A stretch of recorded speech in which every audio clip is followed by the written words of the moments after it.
শিলচর কনকপুরে বাড়ির সামনের রাস্তা থেকে রয়্যাল এনফিল্ড মোটরসাইকেল চুরি, পুলিশে অভিযোগ দায়ের। শিলচর শহরের কনকপুর এলাকায় ঘটে গেল মোটরবাইক চুরির একটি চাঞ্চল্যকর ঘটনা। অভিযোগ, বাড়ির সামনের রাস্তা থেকে চুরি হয়ে যায় একটি দামি রয়্যাল এনফিল্ড মডেলের মোটরসাইকেল।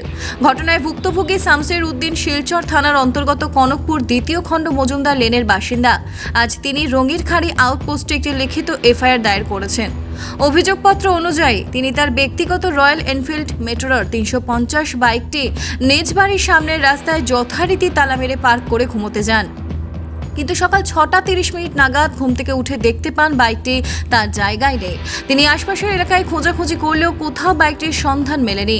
এতে সন্দেহ করা হচ্ছে যে পেশাদার চোর চক্রের হাতেই বাইকটি পড়েছে। শামসের উদ্দিন তার অভিযোগে অনুরোধ করেছেন যে বিষয়টি গুরুত্ব সহকারে বিবেচনা করে দ্রুত চুরি যাওয়া বাইকটি উদ্ধারে প্রয়োজনীয় পদক্ষেপ গ্রহণ করা হোক।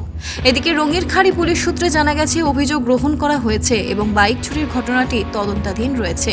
নিকটবর্তী এলাকার সিসিটিভি ফুটেজ খতিয়ে দেখা হচ্ছে বলেই জানান এক কর্মকর্তা। উল্লেখ্য, সাম্প্রতিক সময়ে শিলচর ও আশপাশের এলাকায় মোটরবাইক চুরির ঘটনা বেড়েছে বলেই অভিযোগ রয়েছে।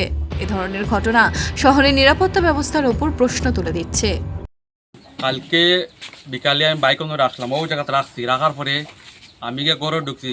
গরু ঢুকার পরে বাতু খাই আমি ঘুমাইছি। ঘুমানোর পরে সকালে যখন 6টার সময় উঠেছি ঘুম থেকে, উঠিয়া মোটর শুনছিতাম, দরজা খুলিয়া দেখি, গ্রিল খুলিয়া দেখি আমার বাইক নাই।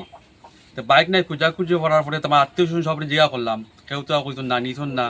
আর বাইকের চাবি আমার গরো। এরপর আমি না পাইয়া গেলাম রাঙ্গাইয়ের থানাত। রাঙ্গাইয়ের থানা যাওয়ার পরে আমি এফআইআর করলাম।